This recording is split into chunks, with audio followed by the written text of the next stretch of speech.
सर्वांना जय महाराष्ट्र. आज माझ्या प्रचाराचा शेवटचा दिवस आहे, परंतु समोरचे आहेत ना ते सर्व घाबरलेले आहेत. त्यामुळे मला असं वाटतं की आज आपला पूर्ण परिसर, आमचा पूर्ण विभाग पूर्ण माझ्या साईडनी जोरदार प्रचार करतात आणि सुरुवातीपासून आतापर्यंत त्यांनी खूप मेहनत घेतली प्रत्येकाने. आणि एक आहे, आपण हे विकत घेतलेली माणसं नाहीत, ते आपल्या हक्काची माणसं आहेत सर्व. आपण कोणा पैसे देऊन आपण आणलेली माणसं नाहीये. लोकांचा कसा प्रतिसाद भेटत आहे? लोकांचा खूप उत्स्फूर्त प्रतिसाद आहे. आज शिवसेना मनसे युतीला आज एवढा प्रतिसाद मिळाला, दोन्ही भाऊ एकत्र आलेत, खूप मोठा प्रतिसाद आम्हाला मिळालेला आहे. प्रभाग क्रमांक 10च्या सर्व नागरिकांना काय सर्व नागरिकांना मी एवढंच विनंती करेन की आता अभी नाही तो कभी नाही. कारण कसं की आता ही जी युवा शक्ती, युवा पिढी आणि सर्व जो मराठीचा जो एकीकरण, त्यामुळे मला असं वाटतं की नक्कीच याच्यामध्ये विजय होणार.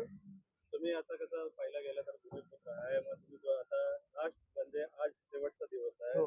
मग तुम्ही भूमिपुत्रांना आणि एकसर गावाच्या लोकांना काय सांगणार आहे? मी माझ्या स्थानिक भूमिपुत्रांना, आमच्या एकसर गावाला आणि एकसर डोंगरी जे आपले रहिवासी, त्यांना एवढंच मी सांगेन की कोणी पैशाला बोलू नका.